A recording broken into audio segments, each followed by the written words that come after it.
আসসালামু আলাইকুম। কেমন আছেন সবাই?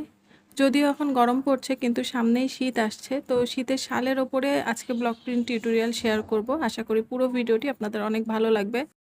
এই ভিডিওগুলো অনেকদিন আগের, যারা আমার চ্যানেলের পুরাতন ভিউয়ার আপুরা আছেন তারা জানেন। আর যারা নতুন তাদের জন্য আরকি নতুন করে আপলোড করছি, যেহেতু সব ভিডিও ডিলিট করে ফেলেছিলাম। তো এখানে আমি ব্লক প্রিন্টের জন্য যেই জিনিসগুলো লাগছে, রেডি কালার নিয়ে নিয়েছি। তখন রেডি কালার দিয়েই বেশি কাজ করতাম।